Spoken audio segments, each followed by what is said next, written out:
Posted by you/Truth Infinite 8073. I've been dating my fiancée for 4 years and have been engaged for 7 months.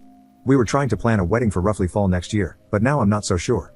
For background, her childhood was terrible and abusive, to put it mildly. Her parents are raging narcissists, and she was the scapegoat for her 2 brothers. She was abused and thrown out the moment she turned 18. However, she was a great student and hard worker, so with some scholarships and a part-time job, she has built a great career and is quite independent. The problem is that she still has contact with her family. None of them have changed. Well, actually something has changed. They have become more financially dependent on her over the years. They enjoy slowly creeping back into her life and emotionally blackmailing her for support or whatever she can do. They're not pleasant about it either. They're rude, smug, and generally enjoy being a nuisance. And my fiancé can't say no, no matter the horrible things they say or how they outright try to intimidate her openly. I've always known her family history and have always supported her through the issues with them, but in the last year or so, they've become far more brazen and asinine. They come over to our house more often and make messes all around the place. Her mother acts like she's the effing stepmother from Cinderella. Her dad helps himself to all my drinks and empties out half the fridge. Her brothers stop by occasionally to act as mouthpieces for their parents. They practically trash the place and leave us to clean the mess. And where is my fiancé in all this? Quietly standing in the corner, practically shaking. I'm no fool here, there is legitimate trauma. She has a need to feel loved by them and hopes they will appreciate her. Before one of you noble commenters states the obvious, she's been in therapy for this for years. I've tried to establish boundaries. For nearly 2 years, I've been trying to push these clowns away. But this is her house she purchased, and no matter my financial or other contributions, she won't let me have a say on who comes into her house. She's been beaten down mentally and emotionally by them for so long. She recently told me that she wants to earn their approval, that they were right about her, and that she needs to be better for them. I've had too many emotional conversations with tears and begging to count, hoping she will take the steps to get better. But she's an adult, I can't force her to do anything. I love her, but I can't help but feel so resentful of what she's doing. It's agonizing watching someone you love, someone who you know deserves so much better, openly destroy themselves for people like her family. It's been painful watching her cry herself to sleep one too many nights because of them. I've tried too many times to help her get out of their clutches, but I have to think of the future. What happens when we have kids? What happens when she is postpartum and invites them over? What happens if there is a medical emergency for either of us? What if our finances get tight and they still demand money? This is the in-law family from hell, and I won't be able to avoid them. Tomorrow, I'm going to tell her that I want to delay the wedding until firm boundaries are established. If she resents it, I will walk away. I can't do it anymore. I refuse to watch this any further. Update 6 days later. The night after I made the first post, I decided that I was going to have a heart-to-heart with my fiancée about her family. However, she came back from work the next day early, and since I was already off that day, I initiated the talk a little sooner than I had planned. Essentially, I told her that this arrangement was not sustainable. I did not feel comfortable marrying her due to how much involvement her family has in her life, and I certainly did not feel comfortable bringing a child into this world with them. I didn't want to tell her to go no contact with them, but I did request strict limitations on their visits and what they can do around the house. I also suggested couples therapy before marriage. She wasn't happy. She stared angrily at me while I spoke, then started yelling at me when I finished.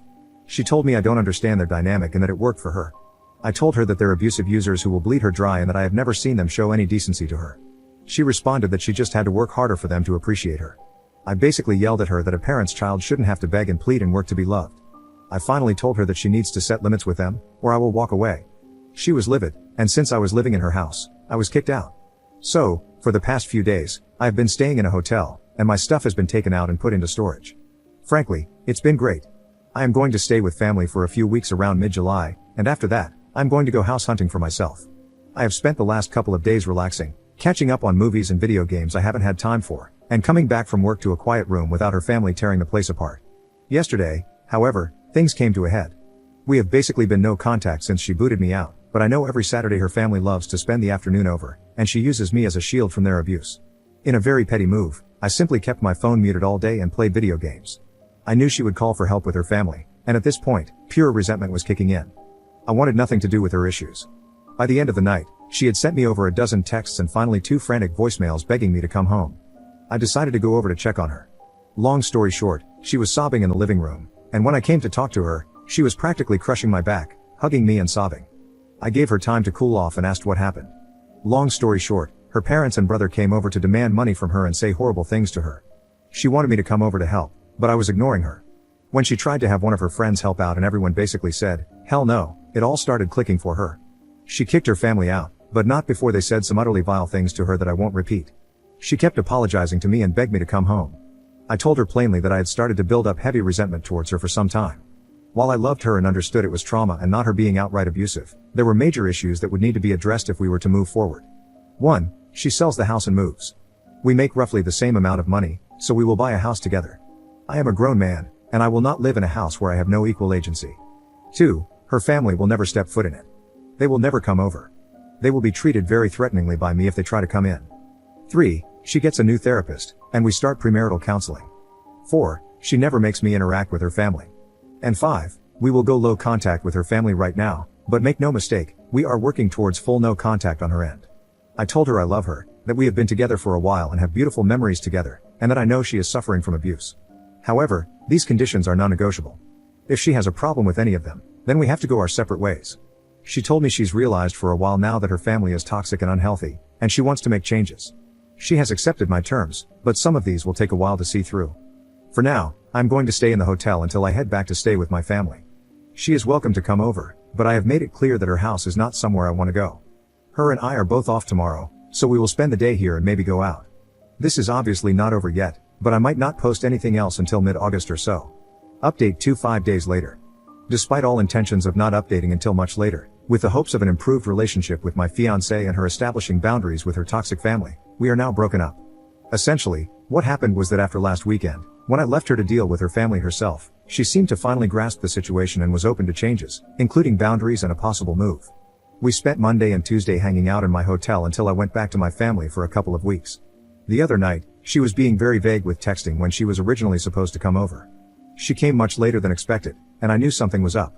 She basically unloaded on me, saying I was abusive, controlling, overly demanding, and unsupportive. It took me 5 seconds to figure out she was repeating verbatim some sort of rehearsed speech from her parents. To be honest, I was so agitated at this point that, despite making a huge gamble on her, I decided to be blunt about it. I asked her if her family told her to say this. She said they suggested it to her but that she came up with it herself. I don't believe that. I asked her to explain in detail what I did. She said I was living like a parasite off her. I reminded her that I'm paying 50-50 for her mortgage, 50-50 for utilities and groceries as well. I have my own car that I pay for and a job that makes almost as much as hers, unlike her parents who demand payments weekly and raid the kitchen on weekends. I told her to try again with something better. She looked flustered and said I was trying to isolate her. I smirked like a prick and told her that I have always supported her many friendships, which she has destroyed on her own because no one wants to deal with her family or be used as a shield like me. I practically demanded to know why she is so hellbent on destroying her life for these people. She shouted that I don't understand her family and that she's just trying to earn their love back, and she was basically ranting at that point. It's staggering to see up close how deeply abuse can affect someone. I've ventured into a few subreddits to get perspectives, and if you're familiar with them, you'll see how people who are victims of abuse by their own family can be so utterly broken that they truly believe they are the problem and deserve the abuse. That's how she was. She was utterly broken and didn't want help. She didn't want to get better, she just wanted to get worse. The realization hit me like a truck. I really did feel like a fool for trying, even if it was what I was supposed to do. She was practically berserk at this point, and I was just mentally exhausted and needed her to leave before someone called the police. She finally left, but I had a few concerned neighbors check on me. Some of her friends are aware of the situation, as they have messaged me to check on things. I told them the truth and that I just needed to be alone to think about what to do next. They revealed that she has given them similar rants after they expressed concern for her. One even heard that she might be at risk of losing her job. She is definitely having some sort of mental break. From my understanding, she is now completely isolated. She is sprinting into a horrible, lonely life right now, and there's nothing I can do for her at this point. As selfish as it sounds, I'm just glad it's going to be behind me. Update 3 days later. Things have kind of wrapped up, but there were some loose ends. I completely forgot to change my mailing address, which I should have done ASAP, so a couple of important things got sent to her house. I had to go pick them up, along with a few final items I wanted for my move that I had left there. She was being difficult and not responding to messages about them, so I had to go get them myself. I brought a mutual friend just in case. Thankfully, she was at least cooperative in letting me get my stuff, and it wasn't much of an issue. Everything else was though. She had a lot of nasty things to say. She told me she was already sleeping around, that she was happy now that I was gone, that she was finally free of me, and that she was going to be so much better off without me. She threw a lot of generic insults and horrible things you would commonly expect from a nasty breakup. And you know what? It was so obvious it was a rehearsed script from her family, and you could easily see how miserable she was. She looked like a mess, like she hadn't slept in days. The house was a mess. She wasn't even yelling, she sounded so exhausted and broken when she said it. She didn't even smile. Her face was just contorted in hate and anger. She was not the woman I knew anymore. That person was gone. When I was getting ready to leave, she was still going on. Fed up, I told her something along the lines of, "Congratulations, your friends are gone, your human shields are gone, Your engagement is over, your support is gone, anyone who ever treated you like a decent human being is gone, and it's just you and your family now. I hope you're happy while they bleed you dry. It probably didn't go exactly like that, but something similar. She just stood there. Literally, she just stood there, looked at me with indifference, and walked away as I walked out the door. As we were leaving, our mutual friend, Tiffany, asked if I was okay. I reassured her that I was and that I'm just trying to get myself set up to go home next week. She also confirmed that she heard my ex did lose her job for not showing up for several days and basically ghosting them. They're going to try an intervention next week and asked if I could participate, but I'm not delaying my travel because, frankly, I just want a clean break. I know for a fact that if I stay involved, I'll only be witnessing a slow descent into either a complete breakdown or worse. I just can't do that. Despite all this, I'm actually excited for the future. I've realized that I ignored way too many red flags at the beginning. Even with everything that happened, I know I'll be doing well and I'm going to be alright. I expect this to be my final update. I'm still in town until Sunday afternoon, so something could happen while I'm still here, but if anything does, it won't be exciting. Update 9 days later. I'm currently back in my home state with family, refamiliarizing myself with the area. I have 100% decided to stay here permanently and am starting the long process of looking for homes in the area. I've been doing great and hanging out with friends and family. A couple of mutual friends with my ex-fiancée have let me know what's been happening, and things finally seem to be getting better. The plan was for an intervention on Sunday, but Saturday night, after her family visited again, she called friends in an absolute manic state. It finally seems to have clicked how badly she screwed up. It was a full-blown panic attack and meltdown, which ended with her in the ER. Needless to say, she finally admitted how miserable she is and that she's messed up her life badly. Apparently, she tried calling me, but I had her blocked. She still has her job, and the info about her losing it was wrong, but she's hanging by a thread there. Her boss has basically ordered her to use her PTO for a few weeks to get her head on straight. She's a valuable asset there, and they are trying to make sure she can fix herself before they pull the plug on her. Her friend group is extremely close. My ex was someone who was a very helpful and supportive friend, so it makes sense that her group is going this far in trying to help her. However, it's an unspoken agreement that if she goes back to how she was again, they are all prepared to let her sink on her own. She's doing as well as can be expected. Her family has continued to harass her with calls and messages. They've tried showing up at her house but have been firmly redirected by friends and even neighbors. I hope she truly understands the kind of support system she has.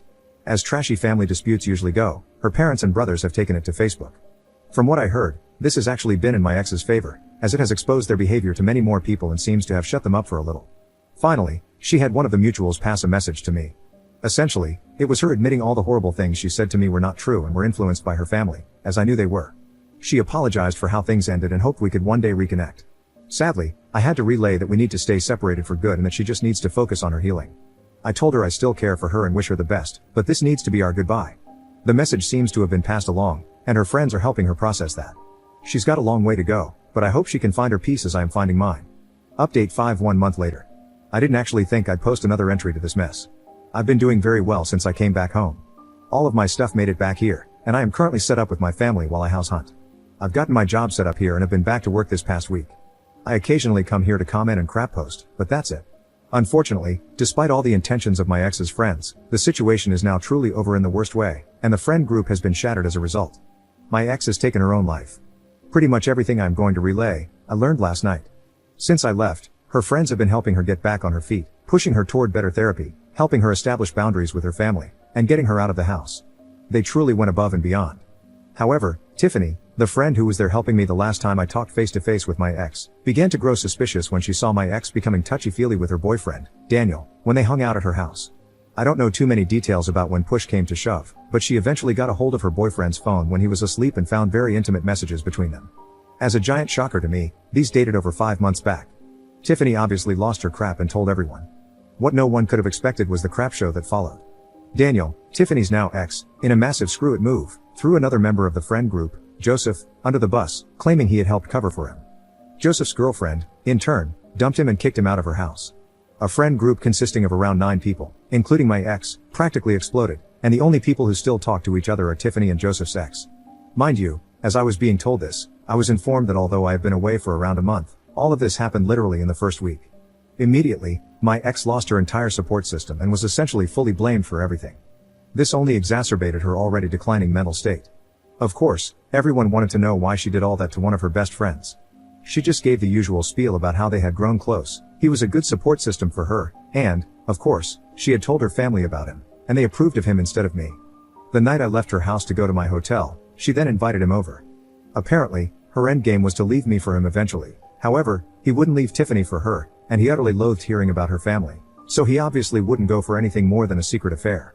I truly imagined I would be far angrier than I was, but I had already begun to move on. I had recently done a full health exam at my new doctor's office and received a clean bill of health, including no STDs, so I didn't have to worry about that. Frankly, it just wouldn't do any good at this point. I was told that I wasn't informed earlier because, honestly, no one knew how to drop that on me so late in, which I understand. So yeah, my ex was completely ostracized, even by Tiffany's ex, who just outright disappeared. She was blocked and left to deal with her problems herself. Tiffany only knew that she had finally lost her job for good and basically spent all her free time with her family over. They had finally won, in a way. 2 nights ago, it was discovered that she had taken her life in her home. Her family found her. One of the members of the old friend group who lived nearby showed up at her house when the medical team arrived. Her family was there and seemed like they couldn't care less. Tiffany called me last night just to give me a heads up. There were several notes, and she as delicately as possible asked me if I would want mine just for closure. I really don't know what to do about that. I am feeling so much mental whiplash right now. I truly never knew this woman at all. Over the past month I've been home, I've had to accept that she was abusive in the relationship, putting me through hell with her family.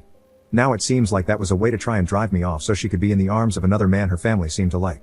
Which, frankly, makes me even more confused. What did he have that I didn't? Did they just enjoy messing with her life? Was anything with her real? Was anything with the group of people I spent years of my life with even real? Being back here is the best decision I've ever made, and now I have full confirmation of that.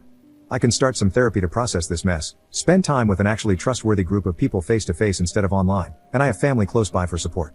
But yeah, this is going to mess with me for a long time. Commenter. Do not read the letter. It will do you no good. Give it to your therapist to read, and have them reseal it in another envelope. Let them decide, based on your mental health, when or if you should ever read it, or if it should remain unread and be burned. Response. I'm not going to bother with the letter or anything else regarding them. It's time to move on with my life.